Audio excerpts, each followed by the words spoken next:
Bab NK 21, Ular. Sop Hong mendongak air terjun sekitar 5 atau 6 meter, berpikir bahwa dengan kekuatan seperti itu, amfibi tidak bisa tinggal di kolam. Bagus, kita bisa mengambil air. Dia menepuk kepala gadis itu. Dia menarik tongkat dari kolam, melihat sekeliling mencari tempat berlindung. Akhirnya, air minum. Van Han memegang panci besi penuh dan hampir mengangkatnya ke bibir.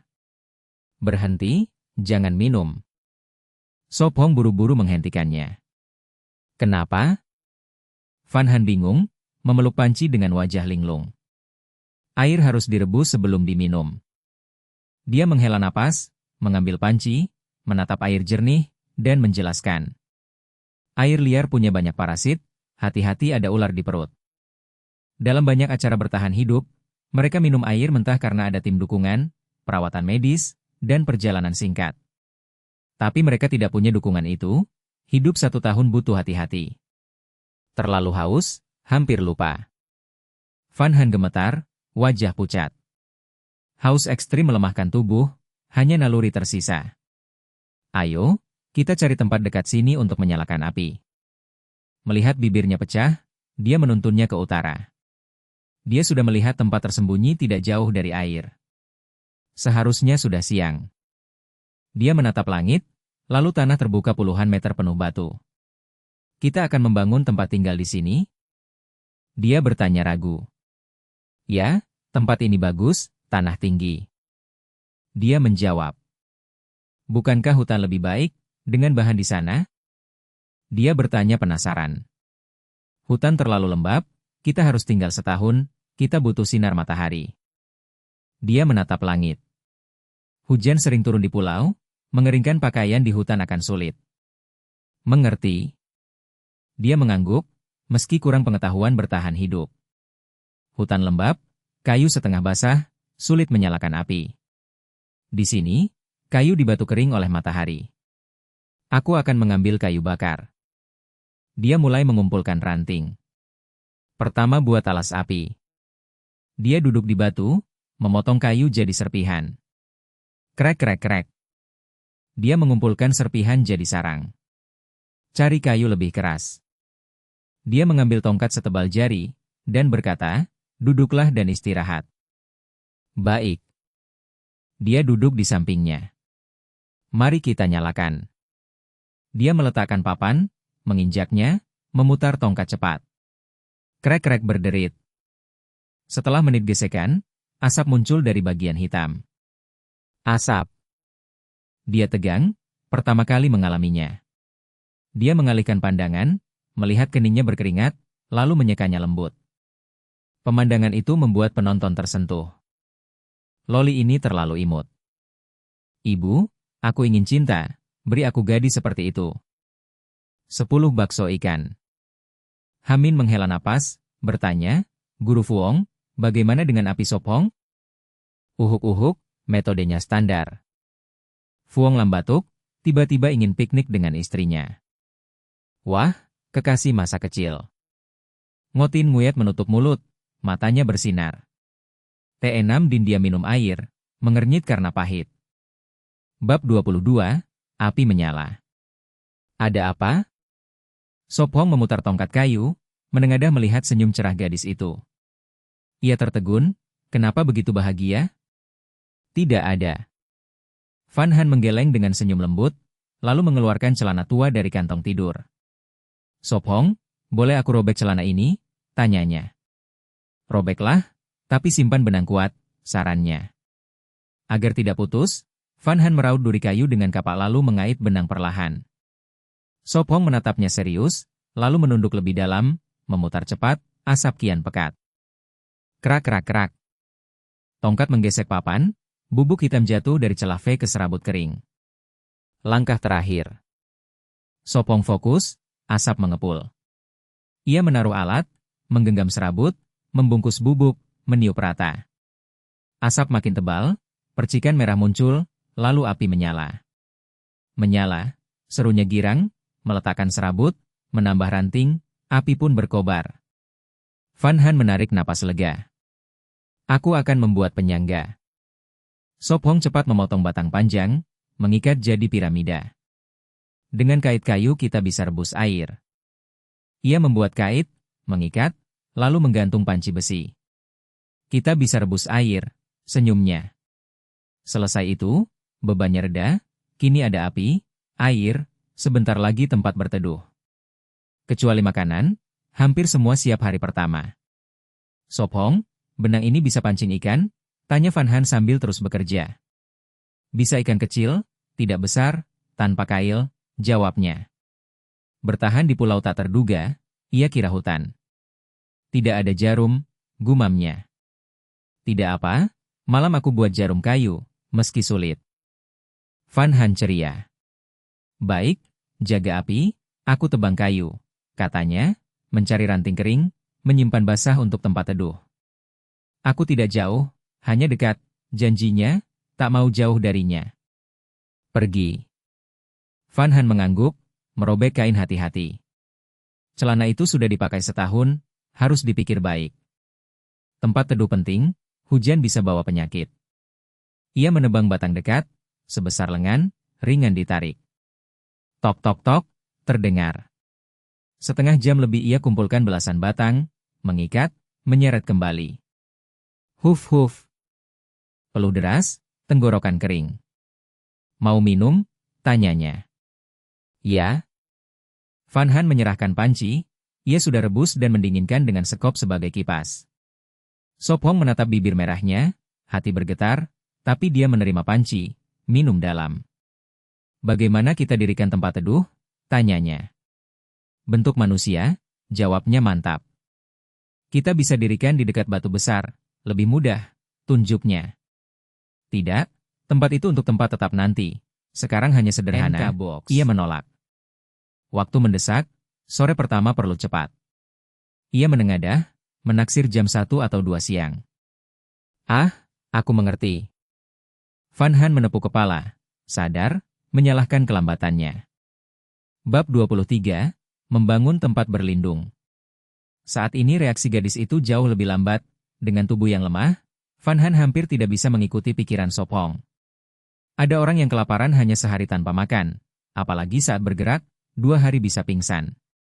Sophong melihat kondisi Van Han tidak baik, tetapi hari ini mereka harus menyelesaikan tempat berlindung sementara. Dia menyerahkan panci besi dan berkata pelan, pertama robek kain jadi 2 untuk membuat handuk, malam nanti kita bersihkan diri sebentar. Aku bantu kau bangun ini, handuk bisa menunggu malam. Van Han menggeleng, meletakkan panci di samping dan mengambil sekop tentara untuk memotong sulur. Begitu keras kepala. Sophong menghela napas, tapi karena saling mengerti dia tidak membujuk lagi. Dia menepuk daun di celana dan berkata, aku tarik kayu yang tersisa. Baik, pergilah. Van Han membungkuk, memakai sekop untuk meraut ranting. Sekop dari kru punya 3 fungsi dasar, sekop, pisau di sisi dan gergaji. Swiss. Sophong segera menyeret kayu, memotong sulur, membuang ranting dan mengikat satu ujung dengan 4 ikatan. Dengan begitu dibuat 2 penyangga, lalu diletakkan balok melintang, diikat kayu miring di sisi dan ditutup daun. Jenis ini disebut tempat berlindung atap ganda, atau rangka A, sangat baik menahan panas. Jelasnya singkat. Tidak apa, tumpuk saja daun berlapis dan tekan rapat, itu bisa menahan air. Katanya percaya diri. Kalau begitu aku urus daun.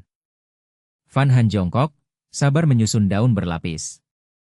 Sophong mengangkat kayu, menyelesaikan rangka, mengikat sambungan dengan sulur, harus cukup kuat menghadapi angin laut. Pekerjaan ini tidak boleh malas, kalau tidak di saat genting semua runtuh. Selesai. Dia melihat kerangka jadi, meregangkan tangan pegal lalu mengikat daun yang disusun Van Han. Tidak ada waktu mencari bahan lain, memakai yang ada paling baik. Setelah 2 jam, tempat berlindung sepanjang dan setinggi 2 meter tertutup daun hijau, tampak seperti tenda hijau. Akhirnya selesai. Kata Van Han lelah, mengusap pinggang dengan bangga. Namun hanya daun sulit menahan hujan, perlu ditambah rumput. Duk duk duk. Sophong memukul rumput dengan tongkat untuk mengusir ular, lalu mengumpulkan sayur liar. SSS.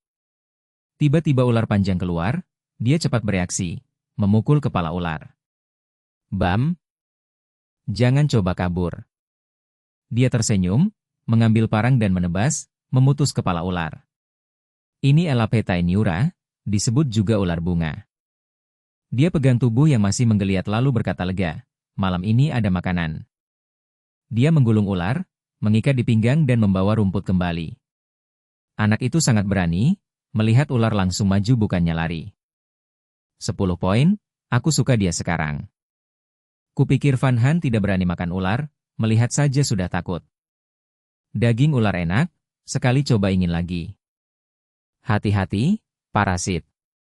Di ruang siaran langsung, layar berganti ke Sop Hong dan Van Han. Itu semua diatur sutradara, ada adegan menarik langsung ditayangkan. Ini Elaphetae niura, disebut juga ular bunga, tidak berbisa, di selatan banyak orang memakannya. Jelas Wang Lin. Apa? Sop Hong mau makan ular itu? Tanya Wu Tingyu kaget. Di alam liar, menangkap ular adalah hadiah dari langit. Kata Wang Lin sambil merentangkan tangan.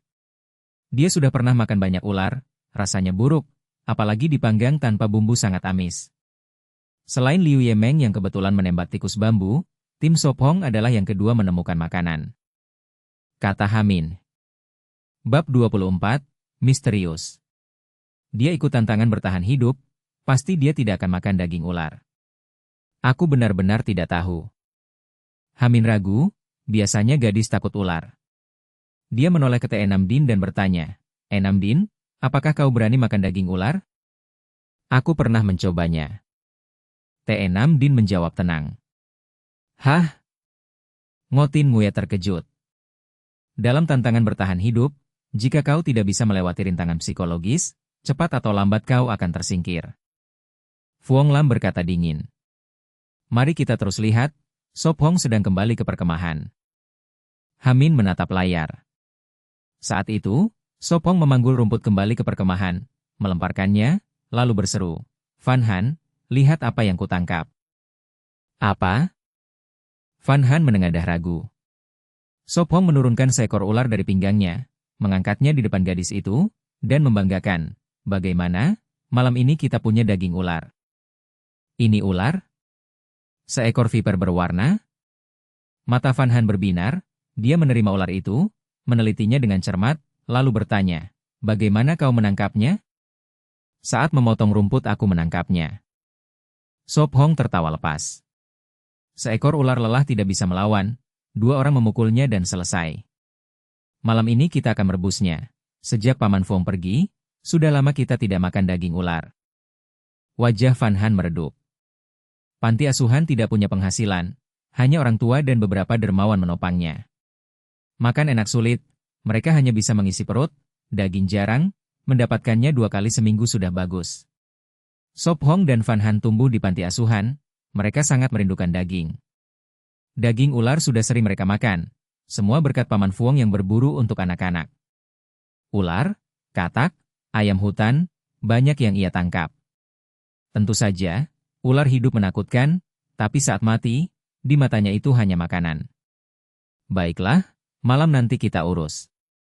Sop Hong berkata pelan, menaruh rumput di tempat berlindung, luar dalam. Apa ini? Si loli kecil malah bersemangat lihat ular? Bukankah ini gadis kecil yang penakut? Kenapa lebih berani dari aku? Tak percaya, keberanianku kalah darinya. Uhuk, benar-benar berani. Fuong Lam batuk kikuk, lalu mengalihkan topik.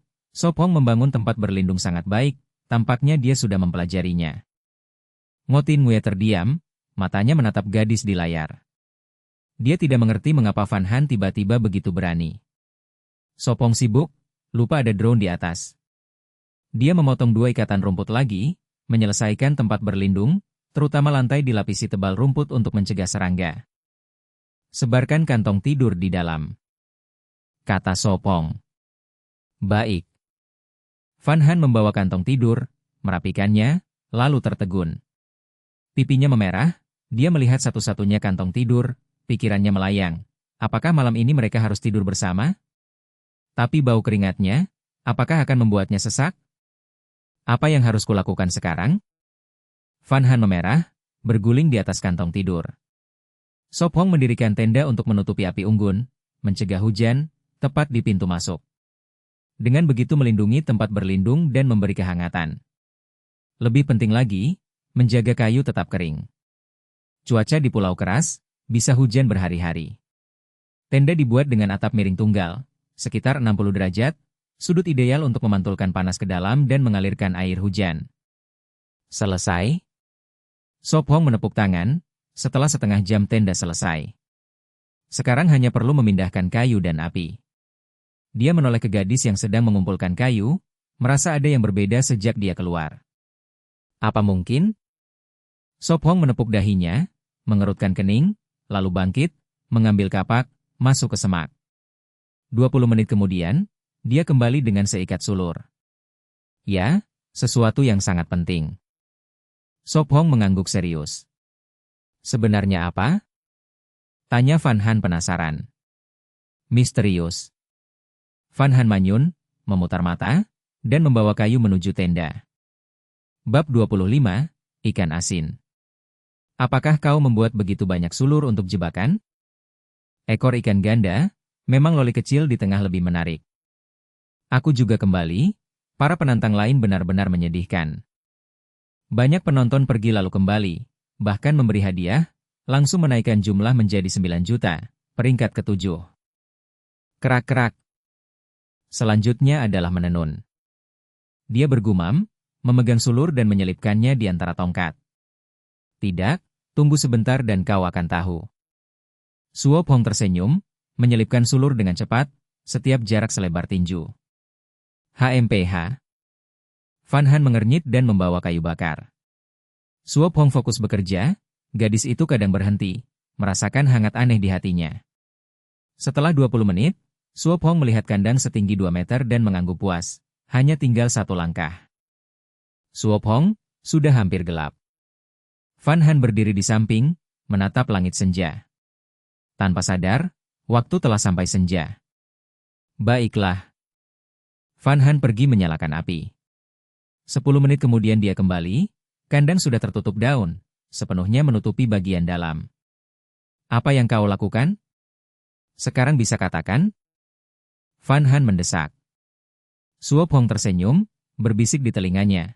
Siapkan handuk, kita mandi di air terjun. Apa? Mata Van Han melebar, pipinya memerah, dia berbisik marah. Kandang ini untuk kamar mandi? Tentu saja, setelah berkeringat seharian, tanpa mencuci kita akan jadi ikan asin. Suop Hong berbicara tegas. Di alam liar, berkeringat tanpa mengganti pakaian akan bau dalam kurang dari 2 hari. PFFT. Van Han tertawa, menepuk ringan Suop Hong, berjalan riang ke tempat persembunyian. Gadis suka kebersihan, Van Han tidak terkecuali. Dulu dia khawatir tidur dengan tubuh berkeringat, tak disangka Suop Hong menyelesaikannya. Itu menghangatkan hatinya, tiba-tiba hidup di luar ruangan terasa baik. Van Han membawa banyak barang, di pinggangnya ada ular. Kita masih harus mencuci sayuran liar dan mengurus ular ini. Dia melihat ke barat, panas menyengat sudah hilang, paling lama setengah jam matahari terbenam. MHM. Van Han menurut. Jalan ke sumber air sudah dibersihkan, sekarang lebih mudah dilalui. Plash-plash. Beberapa menit kemudian mereka sampai di air terjun. Sekarang bagaimana? Van Han wajahnya merah, tak berani menatap Suop Hong. Aku akan mencari tempat dulu. Suop Hong menaruh kandang, menusuk air dengan tongkat, tak ada masalah, lalu mendekati kolam. Dia melihat tempat dangkal dengan batu, memindahkannya, membuat lubang kecil. Setelah air keruh hilang, dia berkata, di sini, berdirilah di antara batu. Baik. Mata Van Han berkilau, dia memotong kain menjadi 2 handuk. Wajahnya merah, berdiri di antara batu, memegang handuk erat, tak berani menatap Suop Hong, karena ini mandi di luar ruangan, hanya dipisahkan kandang kayu. Airnya dingin, jangan gosok terlalu lama. Suop Hong mengingatkan. Baik, cukup panggil sekali. Lalu dia mengangkat kandang menutupinya. Dia meregangkan punggung, menggunakan tongkat memukul tanaman sekitar, mengusir hewan, karena senja saat mereka aktif. Sementara itu, siaran meledak. Sejak Van Han masuk kandang banyak yang menebak. Astaga, kenapa aku tidak kepikiran, kandang untuk mandi? Bagaimana pikiran Suop Hong bisa muncul begitu? Kenapa terasa seperti berkemah, bahkan bisa mandi?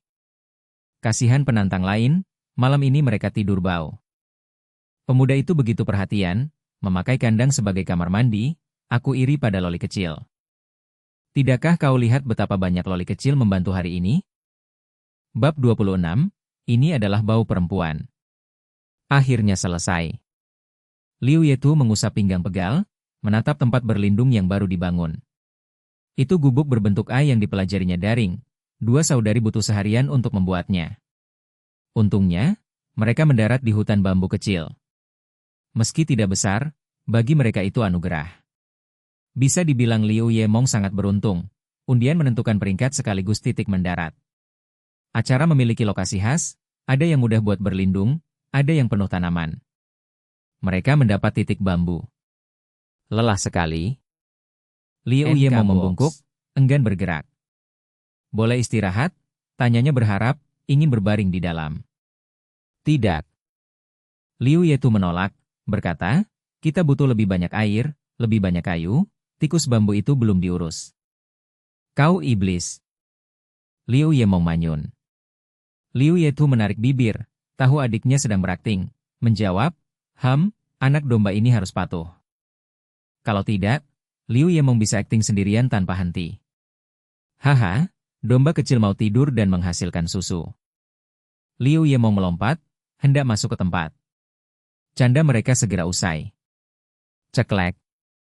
Liu Yetu datar, menarik tangan dari kepala adiknya, memutar mata. Ayo, ambil air dan urus tikus.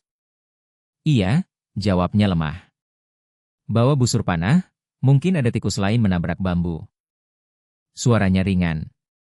Tadi, Liu Yemong bersikeras masuk hutan berburu, sulit menahan. Berkat itu, mereka melihat tikus bambu. Kaget, tikus kabur, satu gemuk menabrak dan langsung dipanah jatuh. Apa? Tanpa menabrak pun aku bisa kena. Liu Yemong teriak tak terima. Ya. Liu Yetu asal jawab, membawa tikus dan panci, melangkah lebih dulu.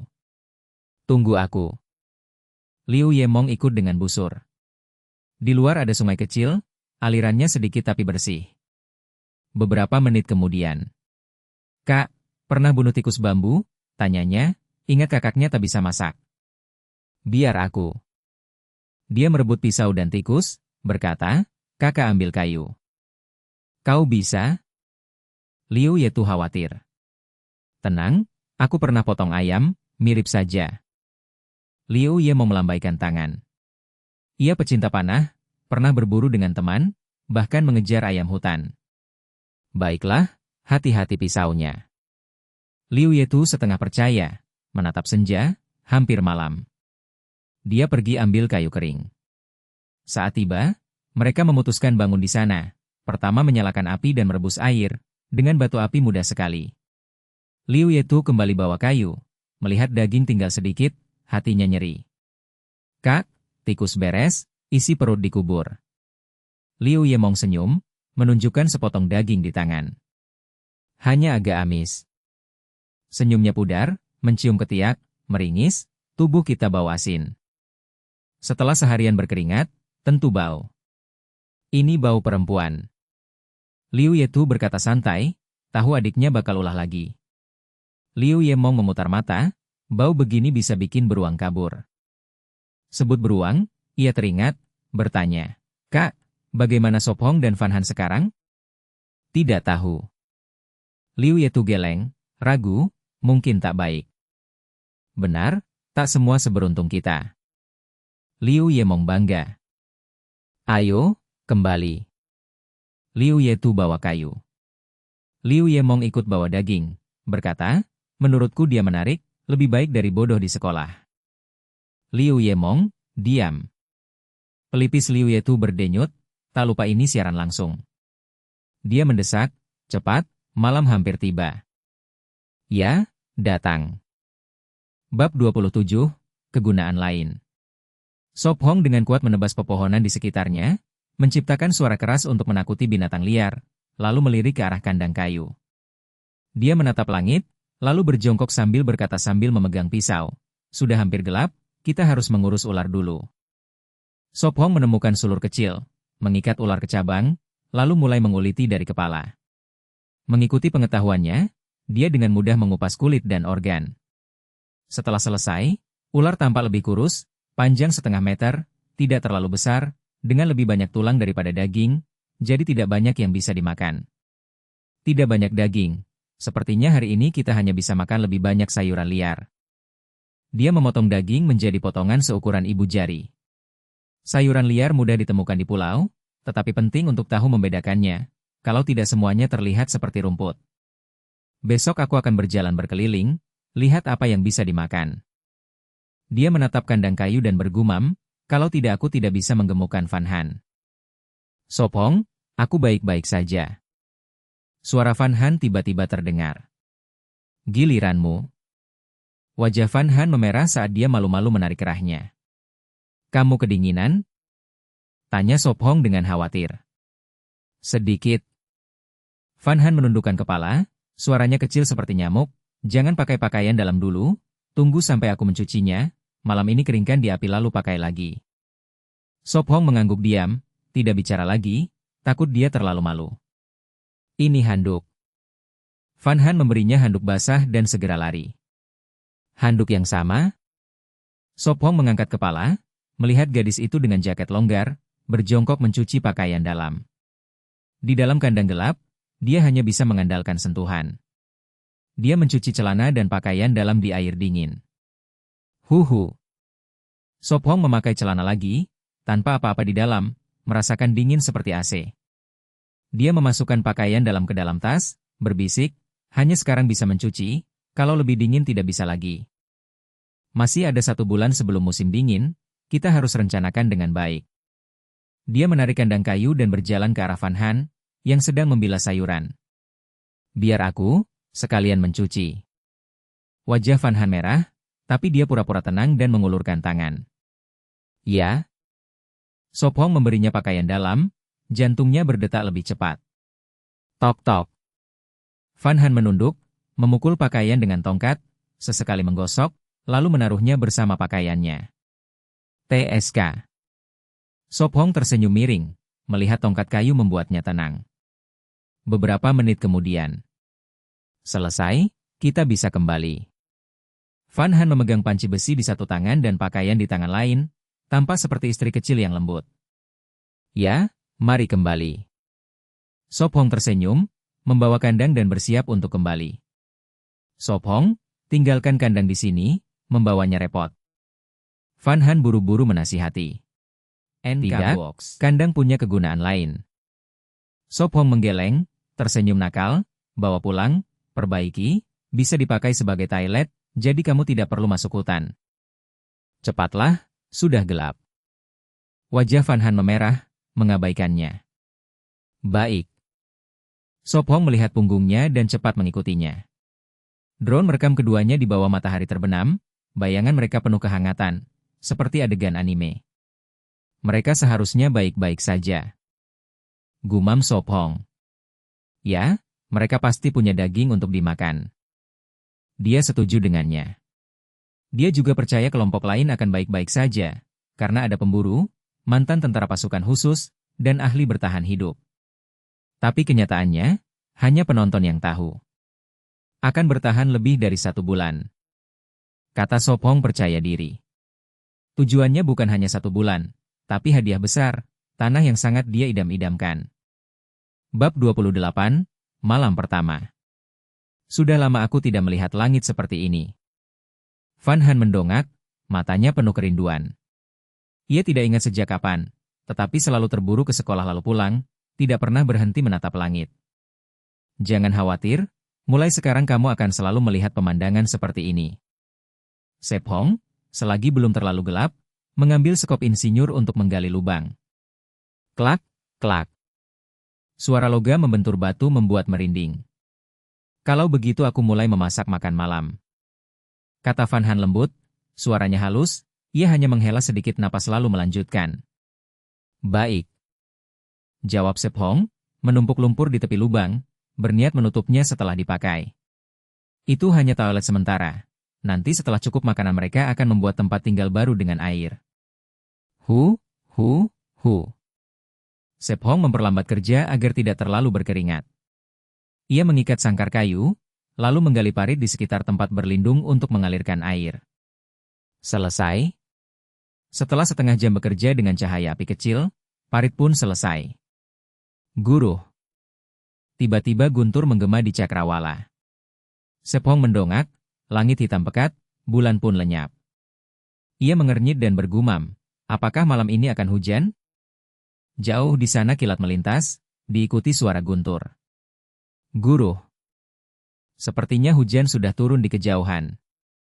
Sep Hong tidak khawatir, mereka punya tempat berteduh. Ia memadamkan api kecil dengan sekop, lalu kembali. Tok, tok. Saat tiba di pintu ia mencium bau daging dan mendengar air mendidih. Ia melihat Van Han di samping api, mengukir sumpit kayu, dengan sepasang sudah selesai di sebelahnya. Sudah selesai? Ia mendongak, pergelangan tangan bergetar saat meletakkan pisau. Biar aku saja. Sep Hong mendekat untuk mengambil pisau. Tidak perlu, coba dulu. Van Han mendorong tangannya pelan. Sep Hong tidak memaksa, ia membuka tutup panci dan melihat sayuran liar direbus dengan daging ular. Bagaimana rasanya? Mata hitamnya penuh harap. Itu makan malam pertamanya di alam, tanpa keterampilan atau bumbu. Rasanya lumayan, berkat sayuran liar menutupi bau ular. Sep Hong mengunyah perlahan seperti seorang pecinta kuliner. Itu bagus. Van Han menghela napas lega. Pipi memerah, ia menggigit daging ular, mengunyah 2 kali lalu mengernyit, berkata, agak pahit. Tidak apa, pahit juga rasa. Sep Hong menjawab santai, setidaknya tidak busuk. Van Han tidak mempermasalahkan, ia berkata, sudah direbus setengah jam, turunkan. Beberapa menit kemudian. Sep Hong, makan daging. Van Han menegur lembut, menyodorkan sepotong ke bibirnya. Kamu makan? Aku sudah makan beberapa potong. Jawabnya, lalu minum sup langsung dari panci. Aku tidak buta. Van Han bergumam, mengernyitkan hidung, lalu menyuapkan daging ke mulutnya saat ia menurunkan panci. Kamu?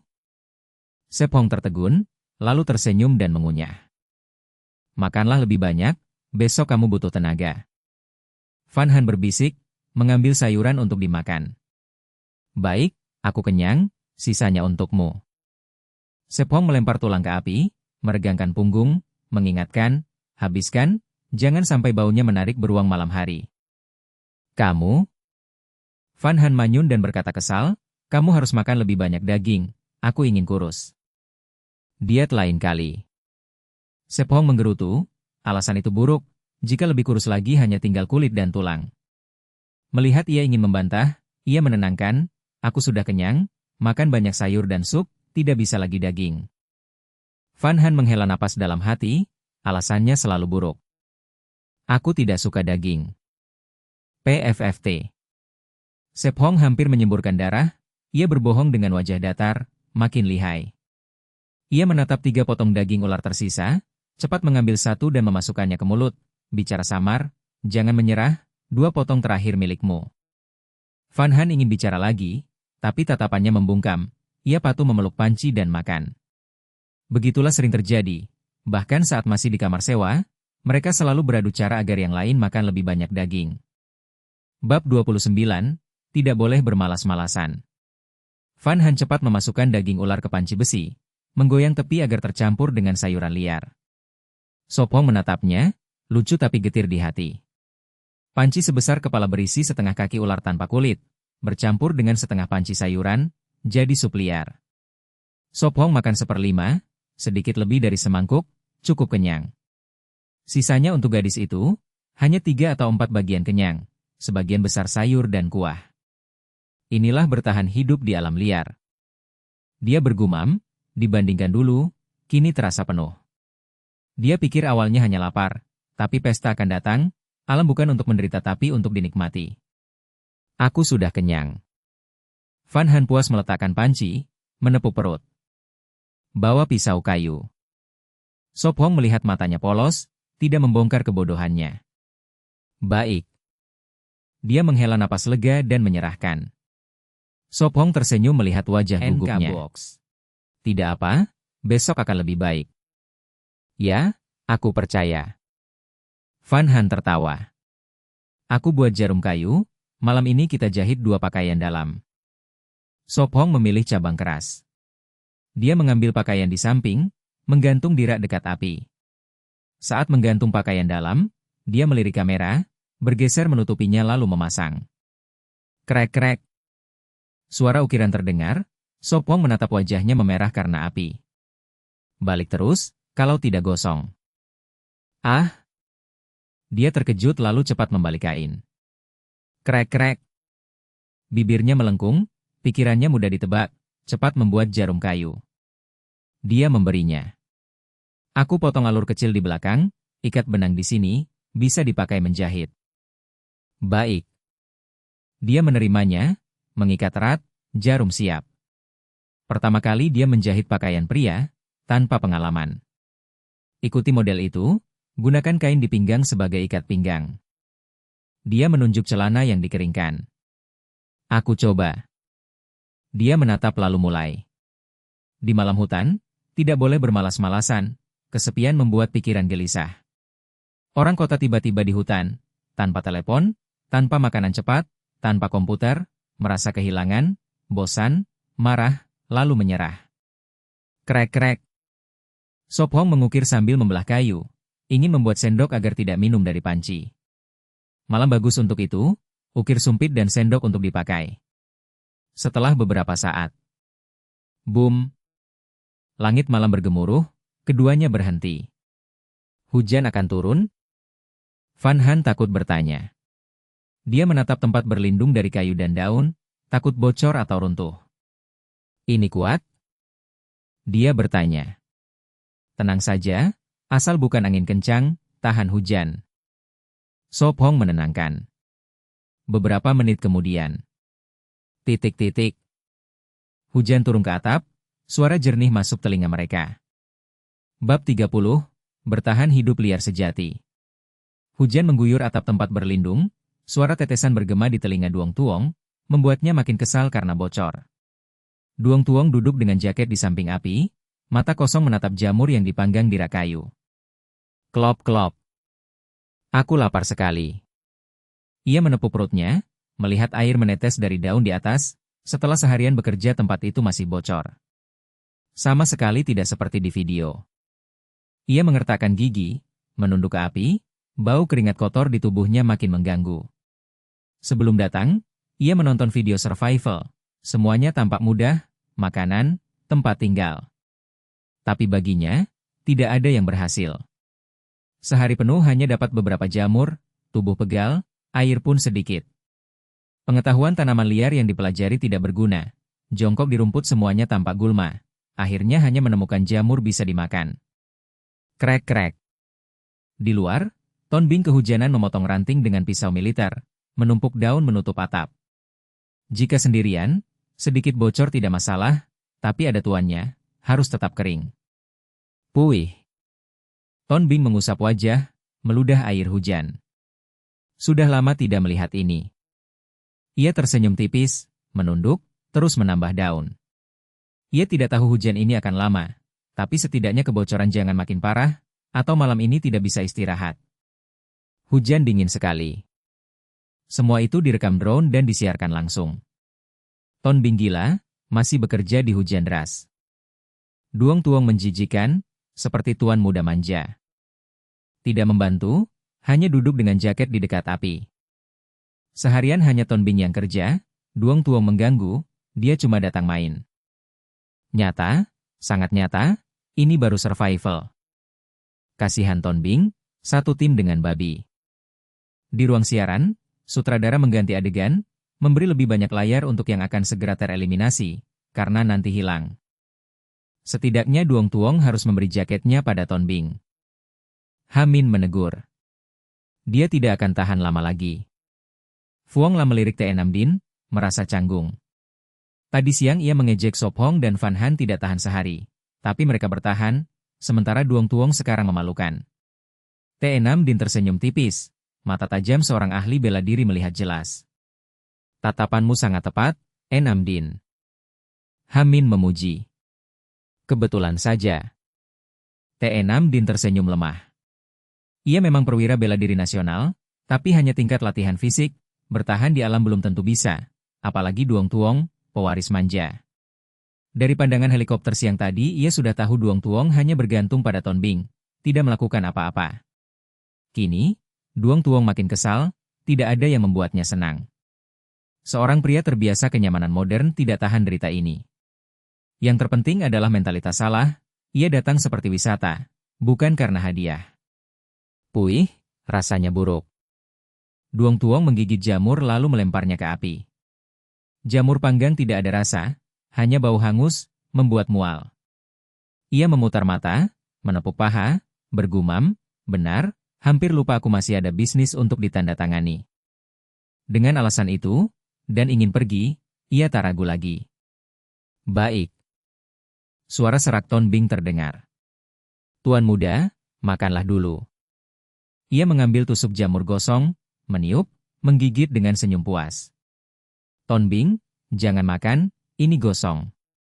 Duong Tuong berdiri, merebut tusuk dari tangannya, melemparkannya ke api, bahkan menendang tusuk lain. Ton Bing tertegun, menatap jamur di api, rambut basah menetes di wajahnya. Jangan melamun, mari pergi. Duong Tuong menekan bibir, menepuk bahu Ton Bing, menjelaskan pelan, besok aku ada rapat, malam ini kita kembali. Baik. Ton Bing menjawab serak. Bab 31, Sop Hong, berpalinglah. Duong Tuong menghibur sambil tersenyum, kupikir Sop Hong dan dua saudari kembar itu pasti sudah mundur. Ton Bing menekan bibirnya, diam, pucat dan suram, jongkok untuk mengumpulkan alat. NK Box. Duong Tuong menghela napas, mengeluarkan telepon satelit dan menekan tombol. Bip bip bip. Setelah 3 detik panggilan tersambung. Halo, ini Duong Tuong? Kata staf dengan nada datar. Ya, aku baru ingat besok harus menghadiri rapat, aku ingin kembali malam ini. Duong Tuong berkata menyesal, menggunakan alasan dengan lancar seakan sudah sering dilatih. Staf terdiam beberapa detik, lalu berkata, baiklah, tunggu di situ, kami akan kirim helikopter menjemput kalian. Baik, terima kasih. Duong Tuong menutup telepon, tubuhnya rileks, sebentar lagi ia bisa kembali ke kehidupan beradab. Saat itu ia sangat merindukan Steak, villa megah tempat ia jarang tinggal, dan terutama orang tua-tuanya. Setengah jam kemudian. BZZ. Di malam hujan terdengar suara helikopter. Bip bip bip. Telepon satelit kembali berbunyi. Setelah tersambung staf berkata, Ton Bing, Duong Tuong, pasang sabuk pengaman. Tanpa menunggu jawaban, angin kencang menerpa, dahan tempat berlindung berterbangan, dan tali turun dari atas. Tuan muda Duong, cepat keluar. Ton Bing keluar lebih dulu, sorot lampu helikopter menyorotnya. Maka, keduanya dibawa pergi dengan helikopter. Bertahan hidup di alam liar 365 hari, tim 5 dieliminasi. BZZ. Kali ini, Sop Hong dan Van Han menengadah ke langit gelap. Sop Hong, sepertinya suara helikopter. Van Han menghentikan bordirannya, bertanya penasaran, apakah itu berarti ada yang dieliminasi? Seharusnya, mungkin ada yang terluka. Sop Hong menghancurkan serpihan kayu di pahanya, menggoyangkan pergelangan tangannya yang sakit, dan berpikir, aku ingin tahu siapa yang sial itu. Benar, hanya cedera yang bisa membuat mereka pergi di sore pertama, sungguh kasihan. Van Han menghela napas. Penonton siaran langsung terhibur oleh percakapan mereka, terutama yang baru saja keluar dari siaran Duong Tuong. Kedua orang ini sangat lucu. Tidak, kurasa mereka sedang mengolok Duong Tuong. Benar, ketika Duong Tuong menonton rekaman, dia pasti akan malu. Van Han menyipitkan mata, tersenyum kikuk, melihat celana 4 sudut yang baru selesai 1/5, ia merasa tak berdaya, kelopak matanya berat seperti bertarung. Lalu bagaimana? Sop Hong menatap wajah lelahnya dan menasihati. Tidurlah, kamu sudah lelah seharian, istirahatlah lebih awal. Lalu kamu? Van Han mengusap kelopak mata bandelnya. Alam liar di malam hari sangat berbahaya, terutama mengetahui ada beruang di dekatnya, mereka tidak boleh lengah. Namun api unggun bisa mengusir binatang buas. Tidak lama lagi, kamu tidur saja. Sop Hong menasihati lagi, dengan lembut mengambil bordiran dari tangannya. Baiklah. Van Han tersenyum canggung, menyentuh pakaian yang sedang dijemur di dekat api. Masuk dan ganti. Sop Hong menunjuk ke kantong tidur. Wajah Van Han memerah, ia mengambil pakaian dan masuk ke kantong tidur di dalam tempat berlindung. Kantong tidur itu berukuran terbesar, tubuh mungilnya masuk tanpa sesak, cukup untuk 3 orang seukurannya. Kantong tidur ini sangat nyaman. Van Han bergumam, seolah akan langsung tertidur.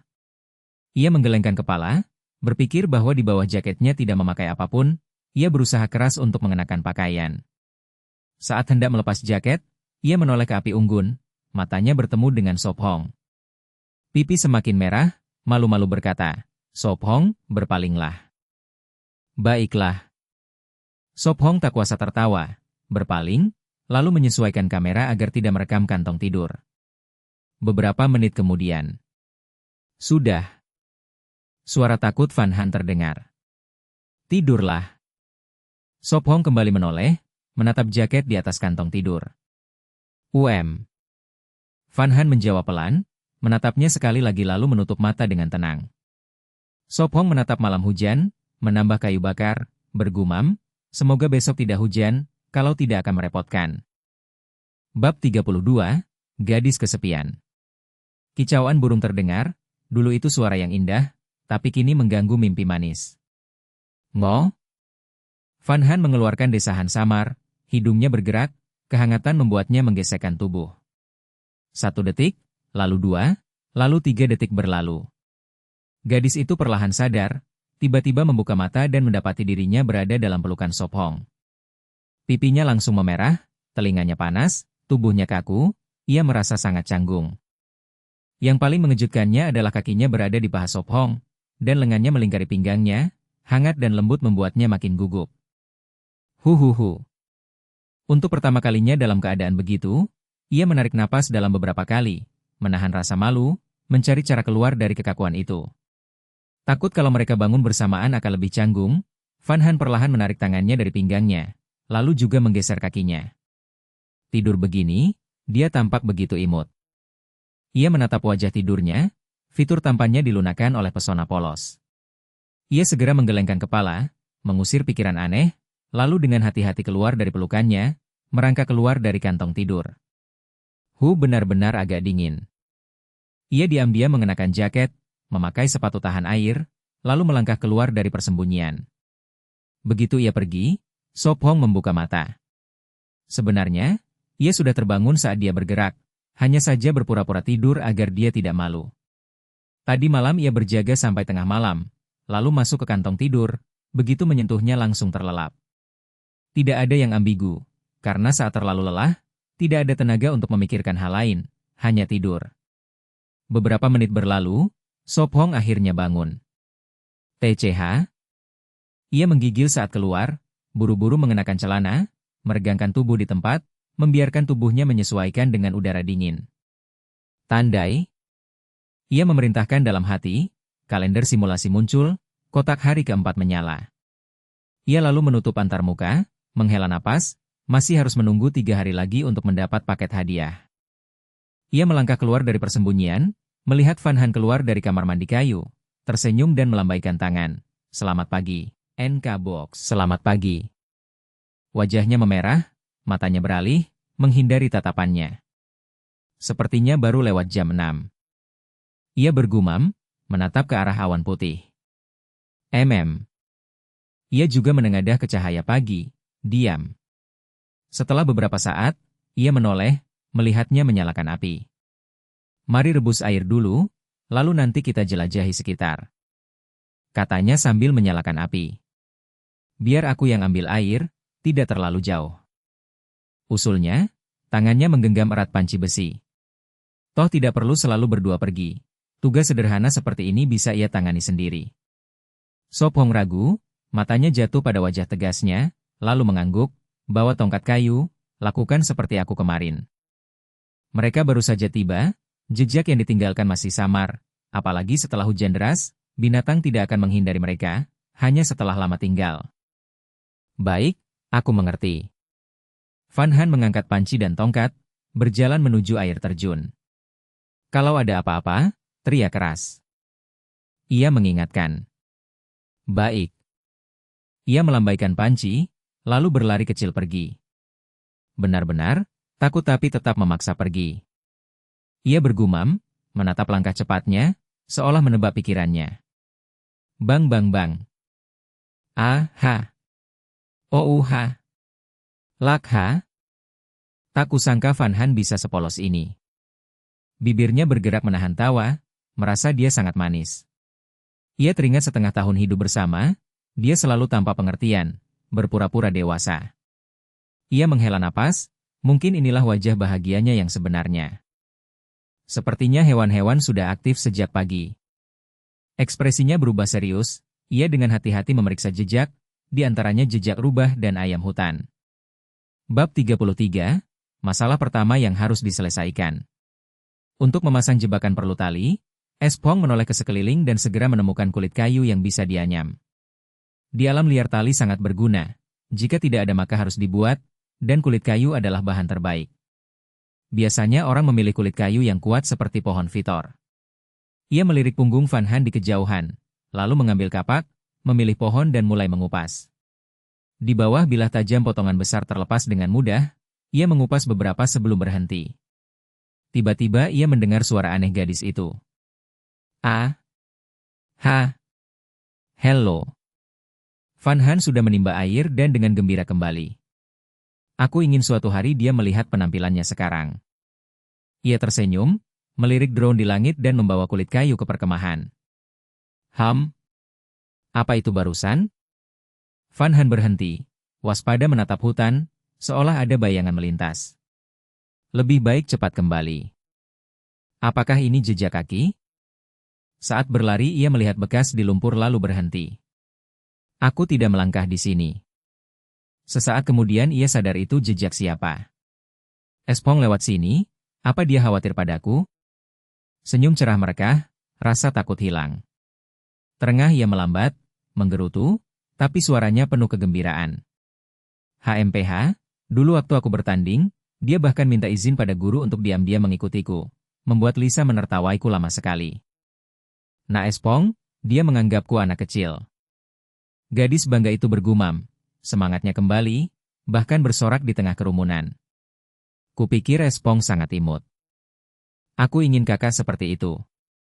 Tapi jangan bermimpi, pertama kau harus imut seperti Loli, perhatian dan rajin, lalu. Kenyataan pahit, bangunlah. Membawa panci besi dia kembali, dan melihat Espong sedang mengolah kulit kayu. Dia menggantung panci, menyalakan api, lalu jongkok di sampingnya dan bertanya. Espong, dari mana kulit kayu ini? Aku baru saja mengupasnya di sana. Dia menunjuk ke arah berlawanan dengan air terjun. Dan kau mau buat apa? Dia tidak membongkar bahwa dia mengikutinya, pura-pura tidak tahu. Biar aku bantu. Dia bersemangat mengambil sekop kecil untuk meniru. Tangan Espong tidak berhenti saat dia bertanya lembut. Apakah kau akan ikut aku ke hutan, atau tetap menjaga? Aku mau ikut. Dia langsung menjawab, berniat mencari sayur liar. Setelah hujan pasti ada jamur. Dia berpikir jika tidak ada yang lain, sayur dan jamur cukup untuk bertahan beberapa hari. Baiklah. Dia juga ingin mengajarinya keterampilan bertahan hidup. Espong, bagaimana mengubah ini jadi tali? Dia bertanya penasaran, jari ramping menyentuh serat. Sobek serat lembut ini jadi potongan sama besar, gosok longgar, lalu bagi 3 dan kepang. Sama seperti nenek Panti dulu mengajarimu mengepang rambut. Nada suaranya lembut dan sabar. Membuat tali butuh kesabaran, terutama untuk jebakan, harus halus supaya mangsa tidak lepas. Kita harus menyiapkan lebih banyak tali seperti ini, nanti untuk bangun tempat berlindung juga berguna. Dia menyarankan, tangannya cekatan mengepang, teringat masa kecil sering mengepang rambut. Apakah kita benar bisa menangkap mangsa? Dia bertanya penasaran. Seharusnya, ada banyak jejak binatang di sekitar. Dia teringat jejak kelinci. Bagaimana kalau kita lihat pantai? Gadis itu melompat riang. Miringkan kepala, suaranya manis. Di TV katanya pantai banyak barang, mungkin kita menemukan sampah berguna, seperti botol plastik, jadi kita tidak selalu pakai panci besi untuk air. Baik, setelah menjelajah sekitar kita pergi. Dia menjawab sabar. Dia teringat hari pendaratan hanya melihat kayu apung, tapi mungkin ada makanan, seperti kerang atau rumput laut. Bab 34, alam liar itu kejam dan tanpa ampun. Trin Bang Hui dan muridnya Li Feng hancur, menghadapi titik terendah dalam hidup mereka. Mereka punya sedikit pengalaman bertahan, hari pertama tidak terlalu buruk, setidaknya mereka membangun tempat berlindung dan menemukan air. Makanan tidak mendesak, dengan Trin Bang Hui sebagai mantan pemburu, begitu tempat berlindung aman, berburu mudah. Yang paling penting, ia telah merebut busur, yang memberi mereka keyakinan mengejar posisi pertama. Namun, hujan tiba-tiba membangunkan mereka. Mereka ingat berteduh dari hujan, tetapi tidak mengira tempat itu rendah. Jadi saat air pasang naik di malam hari, tempat itu terendam laut. Malam itu mereka lari ke tanah tinggi, membangun tempat berlindung darurat dalam gelap dan hujan, tidak berguna kecuali sedikit penghiburan. Guru, apa yang harus kita lakukan sekarang? Tanya Li Feng serak, kepalanya berputar, ingin segera tidur. Basah kuyup sepanjang malam musim gugur tanpa hangat, sebuah keajaiban ia masih berdiri. Batuk-batuk-batuk. Trin Bang Hui batuk, wajahnya pucat seperti kertas. Lebih dari 40 tahun, tubuhnya menurun, semalaman diguyur hujan seperti dicuci keran. Penglihatannya kabur, tubuh berat, kepalanya hampir pecah. Guru? Li Feng memanggil lagi. HM? Trin Bang Hui memaksa menjawab. Apa yang harus kita lakukan sekarang? Haruskah kita membangun tempat lain? Suara Li Feng pecah, tenggorokannya perih. Tentu saja, kita tidak bisa menyerah. Suara Trin Bang Hui lemah seperti nyamuk, kasar seperti amplas. Guru, suara Anda. Li Feng bergegas, melihat wajah pucat dan bibir pecah, dia tahu. Dia meletakkan tangan gemetar di dahinya, merasakan panas terbakar, dan berseru, Guru, Anda demam. Tidak apa-apa, kita harus mendapatkan hadiah, suatu hari kamu masih akan menikah. Trin Bang Hui memaksa tersenyum. Mereka dari daratan, tidak pernah mengenal laut atau pasang, jadi tidak bisa memprediksi. Guru, mari kita pergi, Anda sakit. Li Feng menopangnya, memohon. Tidak, aku menunda kamu. Trin Bang Hui memaksa pikirannya jernih, menggertakkan gigi, kamu ikut aku jadi penjaga hutan, aku bahkan tidak bisa membelikanmu rumah. Batuk-batuk-batuk. Guru, jangan bicara lagi, aku yang memilih. Li Feng menggeleng, mengeluarkan telepon satelit. Dia yatim piatu, dibesarkan gurunya. Penduduk desa bilang gurunya juga yatim di usia 18. Desa mereka hidup dari gunung, pohon ditebang, kebakaran membuat tanah gundul. Suatu tahun hujan deras membawa banjir, desa tersapu, hanya beberapa pemburu di gunung selamat. Gurunya salah satunya, dan Li Feng selamat berpegang pada batu dengan bekas tangan lumpur, mungkin kerabatnya. Gurunya berkata menemukannya karena tangis, membesarkannya sejak itu, tidak pernah menikah, bekerja sebagai penjaga hutan. Dengung-dengung-dengung. Sebelum telepon sempat digunakan, suara helikopter bergema di langit. Staf sudah menyadari keadaan dan mengirim penyelamatan. Guru, helikopter datang, kita selamat. Li Feng berseru gembira. Namun di hatinya, dia tidak rela, satu kesalahan memaksa mereka mundur, dia tidak terima. Diam. Trin Bang Hui menghardik, suaranya tidak lebih keras dari nyamuk. Li Feng mengangkat bahu dan diam. Langit penuh suara tembakan. 10 poin hiu, hadiah untuk Guru Trin. Dibandingkan dengan Duong Chang tadi malam, sungguh ironi pahit. Hanya orang miskin datang, hanya mereka yang bisa bertahan. Hadiah bisa mengubah hidup, tapi tim ini jatuh karena pasang. Inilah wajah kejam alam liar, harus hati-hati. Bertahan hidup alam liar 365 hari, tim ke-6 tereliminasi, hanya tersisa 94 tim. Bab 35, Kerinduan Sang Gadis. Sop Hong, apakah air laut bisa dibuat garam? Van Han tiba-tiba teringat sebuah pertanyaan. Ia berkata cemas, jika terlalu lama tidak makan garam, tubuh kita tidak akan kuat. Itu pengetahuan yang ia pelajari di sekolah. Kekurangan garam menyebabkan lemah, dan jika lama tidak ada garam bisa timbul penyakit. Bisa dibuat garam, tapi sekarang tidak perlu terburu-buru. Sop Hong menatap gadis yang cemas, menenangkannya. Punya garam sekarang juga tak berguna. Kita harus punya buruan dulu, lalu pikirkan garam. Terlalu banyak yang kurang, bisa dibilang segalanya kurang. Saat ini perlu menetapkan prioritas. Jika bertahan hidup tanpa rencana maka semangat akan hancur. Baiklah. Van Han menjulurkan lidah malu, menggaruk kepala, merasa dirinya terlalu khawatir. Oh. Airnya mendidih. Van Han cepat mengangkat panci besi dari rak kayu, membuka tutup agar uap keluar. Saat ia duduk, ia melihat kaki telanjang Sop Hong penuh lumpur. Van Han menggigit bibir, menunduk melihat sepatu tahan airnya, hatinya terasa tidak nyaman. Ia menyadari ekspresinya, paham bahwa ia merasa tak adil memakai sepatu sementara dia tanpa alas kaki. Sop Hong, kakimu tidak sakit? Tanyanya murung. Orang yang biasa pakai sepatu, jika tiba-tiba berjalan tanpa alas di tanah berbatu, pasti terasa sakit. Gadis bodoh, omong kosong apa itu? Sop Hong memutar mata, marah, apa kemarin kau terbang? Bukankah kau juga berjalan seperti aku? Awalnya memang sakit, tapi ia terbiasa, kecuali menginjak batu tajam tidak terasa sakit lagi. Tapi, Van Han manyun, belum sempat lanjut bicara. Sop Hong langsung memotong, menunjuk tali di tangannya.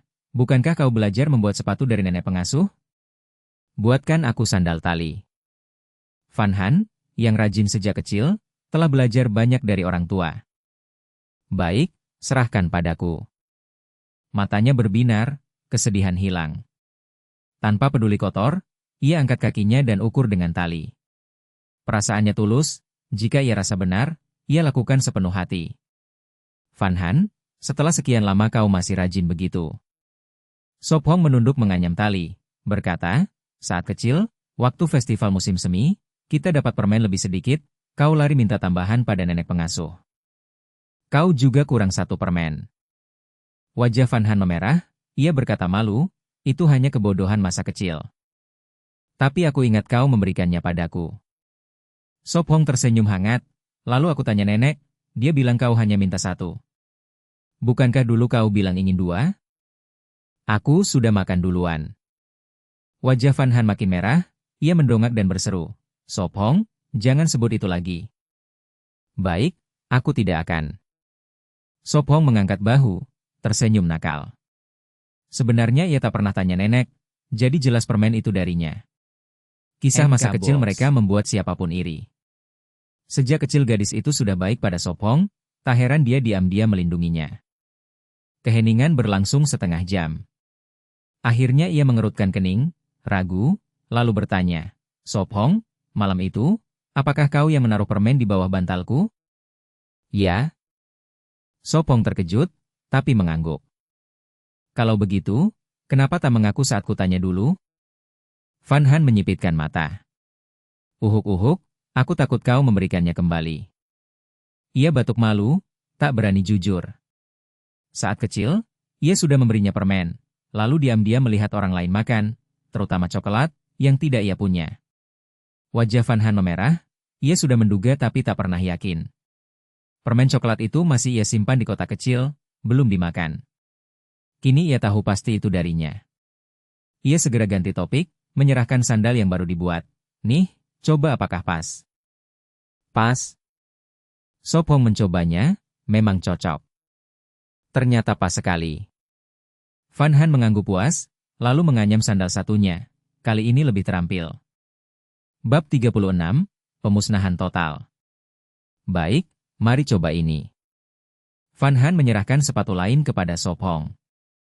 Minum air dulu. Sop Hong memakai sepatu, mengikat tali di pergelangan kaki.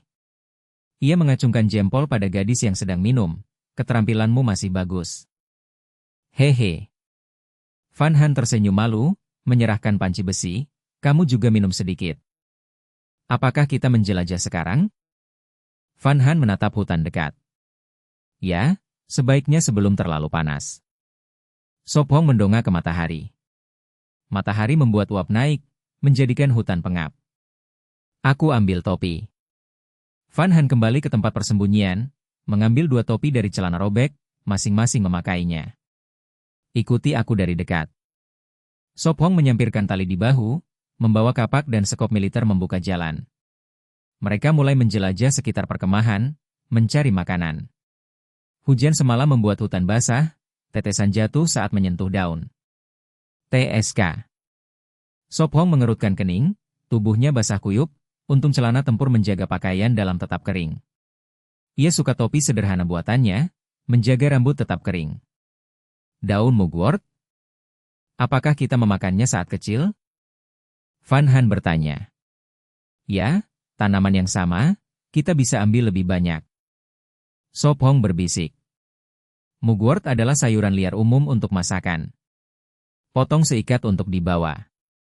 Sop Hong menghentikannya, menebang sepetak dengan kapak, mengikat dengan tali. Hanya ambil daun muda, tidak perlu yang tua. Van Han berkata. Mugwort bisa mengusir nyamuk, dibakar di api mereka pergi. Sop Hong menjelaskan. Ah, ada kegunaan itu juga? Van Han terkejut. Ya, biarkan di sini, nanti kita ambil. Sop Hong meletakkannya, menandai pohon. Mereka terus menjelajah, kadang mengumpulkan sayuran liar, meninggalkan tanda. Oh, ada padang rumput. Sop Hong terkejut, lapangan sekitar 200-300 meter persegi, bagus untuk perkemahan. Sop Hong, lihat sana. Van Han menarik lengan bajunya, menunjuk, itu bukan kelinci? Kelinci? Ia bersemangat, melihat, benar seekor kelinci, sebesar 2 tangan, tidak gemuk. Tapi baginya, selama kelinci, ia sudah memikirkan makanannya. Sop Hong, bagaimana sekarang? Van Han menyenggolnya, mata penuh harap, ia ingin daging kelinci. Jangan bergerak, biar aku perhatikan. Sop Hong menenangkan, segera melihat beberapa lubang. Itu habitat kelinci, setidaknya belasan. Tempat harta. Ia bergumam, menangkap kelinci bisa menyelesaikan makanan berhari-hari. Aduh, larinya. Van Han berteriak, tampak lesu. Hois! Sop Hong menatap tenang, menghela napas. Ada apa? Gadis panik, bukan aku yang menakutinya. Tidak apa, aku tahu, bukan salahmu. Ia tersenyum, mengelus kepalanya. Ia teringat selera makannya, hemat 1 kelinci cukup, jika tidak, 3. Ia merasa padang ini sebentar lagi akan habis. Kenapa menatapku begitu? Membuatku kaget. Van Han manyun. Aku memikirkan cara menangkapnya. Ia mengalihkan. Benarkah? Bagaimana? Ia bertanya. Tali ini bisa berguna. Ia membuat simpul. Kamu ingin membuat jebakan? Bab 37, Jerat Tali. HM? Katakanlah. Yun Han sedikit mengernyit. Kalau aku pasang perangkap tepat di pintu lubang, apakah kau masih akan keluar? Su Feng bertanya. Tentu tidak, aku bukan babi. Yun Han memutar mata. Tapi kelinci akan keluar. Su Feng merentangkan tangan. Tunggu, sungguh? Yun Han terkejut, lalu segera paham. Maksudmu memasang perangkap di lubang, agar kelinci masuk sendiri? Kau mengerti? Su Feng tersenyum, mengambil tali untuk membuat jerat.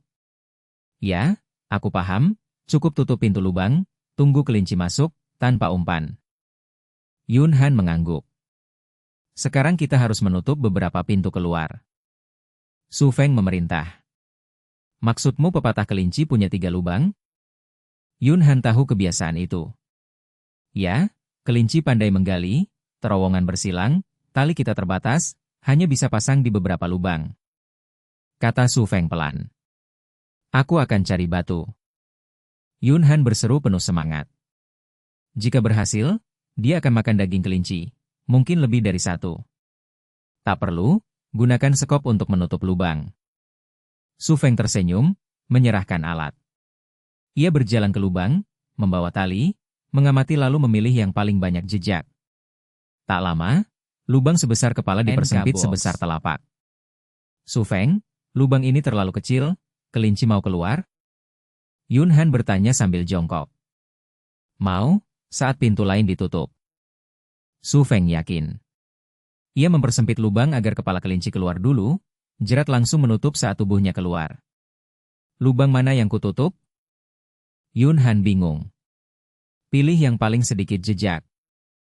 Su Feng memberi petunjuk. Baik. Yun Han langsung bekerja dengan sekop. Sekarang pasang jeratnya. Su Feng mengangkat batu besar dan mengikat tali padanya. Ia tak jadi pakai pancang kayu, takut bunyinya menakuti kelinci. Setelah belasan menit, mereka menutup 10 lubang. Haha. Beberapa lubang lama tertutup rumput, sulit ditemukan. Minum dulu. Su Feng menyodorkan panci besi, satu-satunya wadah. Minum lebih banyak, kau banyak berkeringat, kalau air habis kita pulang ke perkemahan. Ia menasihati. Dalam panas hutan, keringat keluar berkali lipat. Hah? Pulang secepat itu? Yun Han ingin ambil lebih banyak air sebelum pulang. Ya, kelinci sekarang sangat waspada, butuh waktu lama untuk keluar. Su Feng mengerti, dia ingin menunggu. Kalau begitu aku minum lagi. Yun Han tersenyum malu dan meneguk banyak. Gluk-gluk. Tiba-tiba perutnya berbunyi, tubuhnya kaku. Bahkan air pun berisik. Su Feng tertawa, menepuk kepalanya. Mari kita ambil sayur liar lalu pulang. Ia mengikat sayur menjadi ikatan, menyembunyikannya. Menggoda harus hati-hati. Sekarang tanpa makanan dan nafsu makannya besar, bercanda soal lapar hanya membuatnya malu, apalagi semalam dia makan paling banyak. Ayo ke arah sana. Su Feng menuntunnya. Ia mencari bambu, untuk tenaga dan alat. Tanpa bambu, harus membuat pengganti. Mereka mencari setengah jam, saat air hampir habis, baru kembali. Tapi bambu tak ditemukan. Sepertinya di sini tak ada lagi. Su Feng menghela napas, berharap sisi lain lebih baik, setidaknya mereka dapat sayur liar dan lubang kelinci.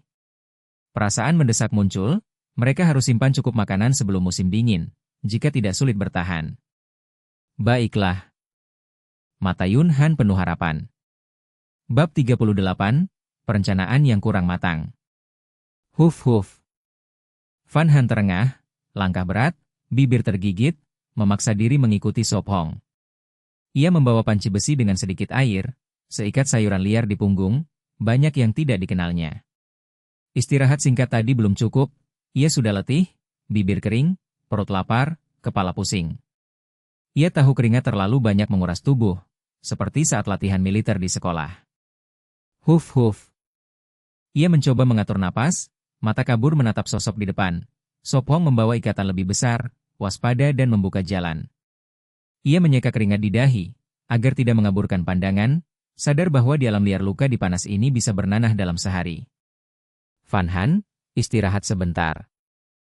Sop Hong mendengar napasnya yang berat, berhenti dan menasihati.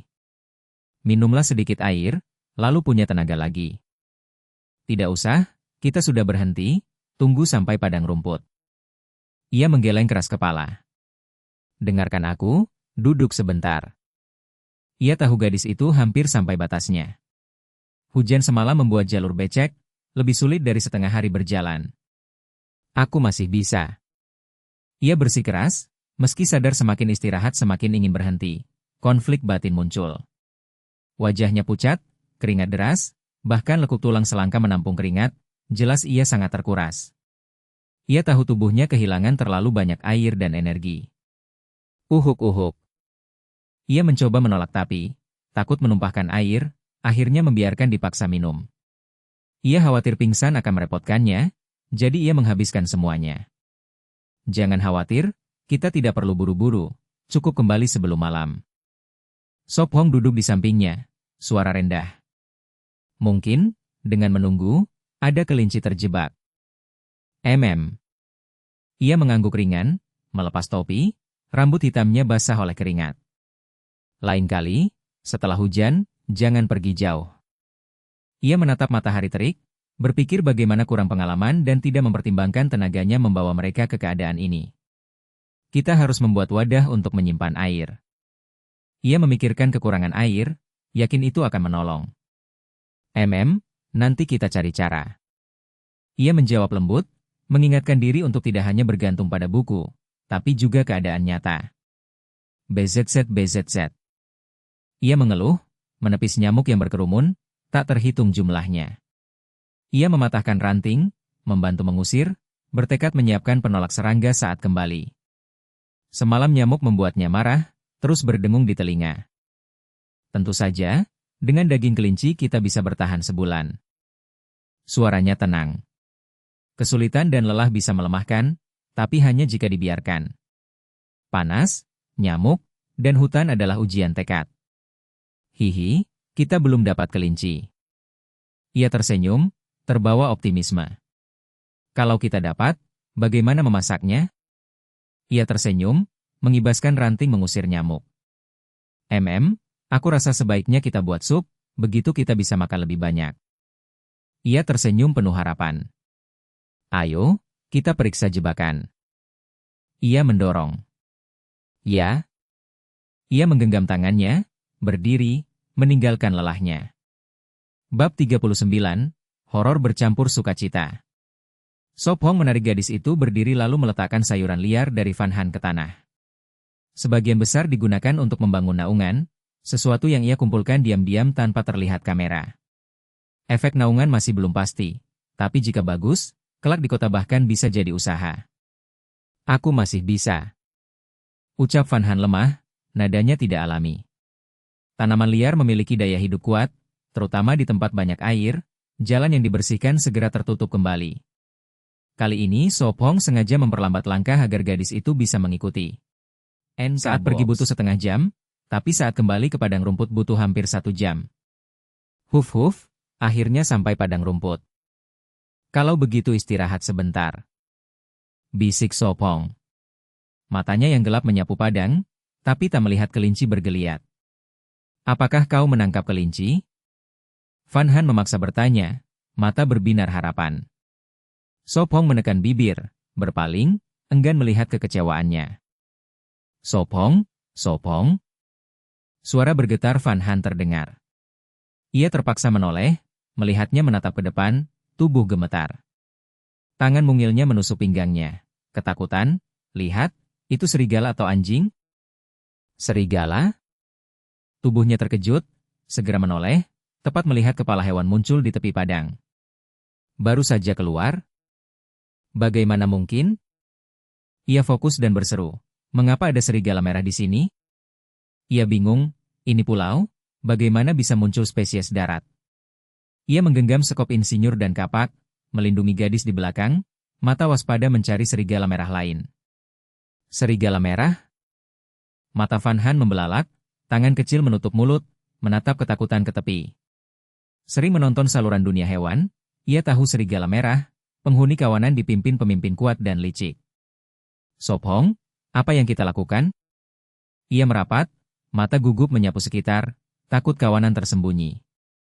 Jangan takut, aku di sini.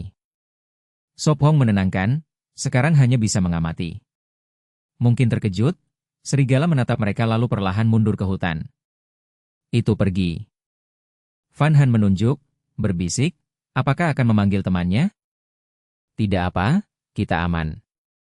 Sop Hong menatap sekeliling lalu menghela napas, itu serigala merah tunggal, bukan kawanan. Serigala tunggal?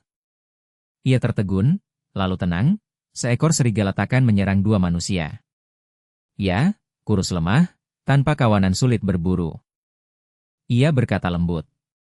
Tapi sebenarnya, jika ada satu, di suatu tempat di pulau pasti ada kawanan. Oh begitu. Ia mengangguk setengah mengerti, lalu mengernyit, mengapa ada serigala merah di sini? Tidak jelas. Ia menggeleng, teringat artikel online, bumi luas, di pulau bisa ada spesies darat. Ia mengangkat bahu, sepertinya sekarang kita punya saingan. Ah! Ia ternganga. Padang rumput ini mungkin ladang buruannya. Ia tersenyum pahit. Di alam liar bukan hanya mereka predator, untung tak bertemu beruang, kalau tidak pasti takkan sempat bercakap. Baik. Ia menggenggam kapak, mata waspada. Hanya tersisa yang terakhir. Suasana hati Van Han turun, kadang harapan besar membawa kekecewaan besar. Tunggu. Ia menahannya, mata menatap perangkap rusak. Sepertinya ada gerakan. Ia mendekat diam-diam, melihat ujung tali mengikat seekor kelinci di liang. Huf huf. Ia menarik napas dalam, jongkok, menarik tali kuat-kuat, segera menarik keluar seekor kelinci abu-abu. Ah, kelinci, kita dapat kelinci. Van Han melompat gembira, mata bersinar pada hewan tercekik, sangat senang. Sepertinya panik masuk kembali ke perangkap, mencekik dirinya. Ia menganalisis seperti detektif.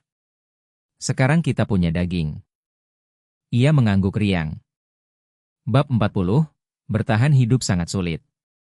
Saat itu Xiao Lei dan Zhao Lai bersembunyi di semak-semak berburu, dengan penampilan begitu aneh hingga orang yang mengenalnya pun tidak akan sadar.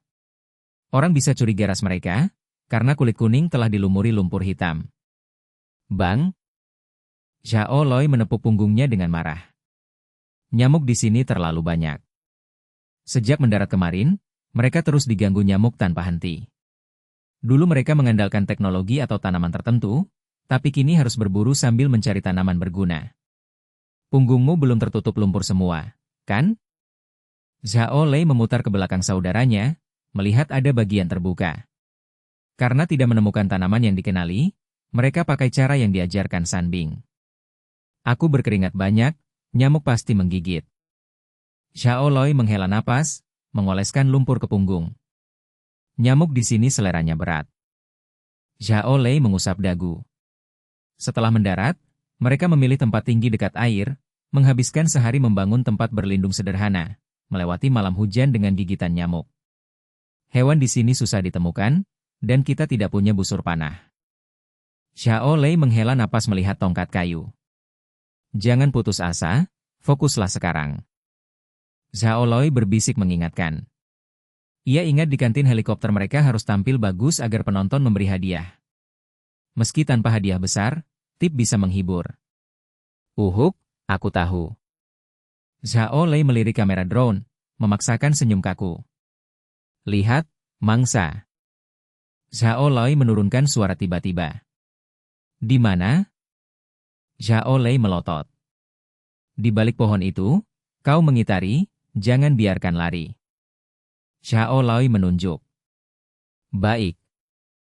Zhao Lei juga melihat mangsa, mengendap lewat sisi lain. Sekarang. Melihat kakaknya siap, Zhao Lei menerkam. Ia gagal, berteriak cemas. Tidak bagus, ia melompat turun, cegah. Lihat aku, ia tidak bisa lari. Zhao Lei mengayunkan tongkat percaya diri. Boom. Hahaha. Zhao Lei tertawa keras, mengangkat mangsa dengan ekornya. Wah, kadal ini besar sekali. Zhao Lei maju mengambilnya, tubuh sepanjang tangan dan jari-jari lebar. Sepertinya awal kita bagus, di hari kedua sudah ada makanan. Zhao Lei berkata bersemangat. Pasti, kita akan makin baik. Zhao Lei menatap kadal itu dengan bangga ke lensa. Kupikir dari sekian banyak penantang, sedikit yang bisa dapat mangsa di hari kedua. Ya, aku juga merasa begitu, mungkin orang seperti Suo Feng sudah tereliminasi. Zhao Lei membandingkan. Mungkin, helikopter pagi ini pasti membawa seseorang. Zhao Lei setuju. Ia merasa bahkan mereka yang berpengalaman bertahan hidup pun kesulitan, apalagi Suo Feng, Yun Han, dan saudari Liu yang rapuh. Akhirnya ada daging. Zhao Lei menjilat bibir, mata penuh lapar. Ia pernah lihat acara di mana seseorang bertahan 20 hari dengan kadal, jadi ia putuskan tangkap lebih banyak untuk dibuat daging kering. Jelas, ia dan Zhao Lei punya ide sama. Ya? Zhao Lei menimpali. Sebenarnya, siaran langsung itu lebih banyak lawakan, ditarik oleh platform untuk menarik penonton, membuat banyak orang ikut-ikutan. Haha, dua bersaudara ini lucu sekali. Senang hanya dengan satu kadal? Gadis kecil di sebelah sudah makan ular dan kini memelihara kelinci. Zhao Lei itu menjijikan, selalu menyeret Suo Feng. Ternyata gadis kecil itu sangat beruntung.